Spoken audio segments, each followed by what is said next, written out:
কিসের কালিতে টানছো মালিক আমার ভাগ্যের রেখা, রাবার দিয়ে মুছে ফেলতাম যাইতো যদি দেখা। মানুষের আকারে পাঠাইছো আমায় মালিক তুমি নিরাকার, ভাগ্যের খাতার প্রতি লাইনে লিখছো কেন হাহাকার।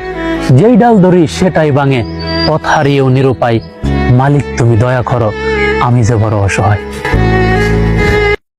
বন্ধু, আঘাত যখন কলজাত লাগে তখন মানুষ নীরবতার একাকিত্বর প্রেমে পড়ে। কি কইতাম, কিছু কিছু মানুষের দেওয়া কষ্ট সরাসরি কলজাত যায় লাগছে। না পারছি কেউ কইতাম, না পারছি নিজে সহ্য করতাম। তবে ঠিক কষ্ট কারোর কাছে কোয়ার জিনিস না। যার কাছে কষ্ট সে কথাটা শেয়ার করবে, ওই সবার আগে তোর বুহের মধ্যে লাত্তি মারবো, সবার কাছে যায় কথাটা কইব আর মজা নিব, সবার কাছে তোর হাসির পাত্র বানাইবো।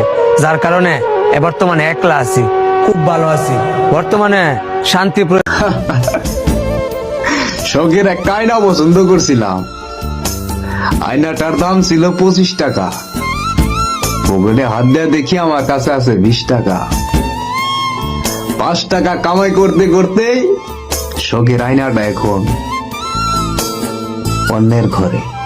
ফুল ভেঙেছে যেই নদীর, সেই নদী তো বুঝেছে। কলেজা ছিঁড়ে যাওয়ার মতো ঘটনা ঘটেছে আমার সাথে, কিন্তু আমার পাশে একটা লোক ছিল না যে দেবে একটু সান্ত্বনা। কেউ বুঝতেও চাইল না, নীরবে জমে থাকা কান্না।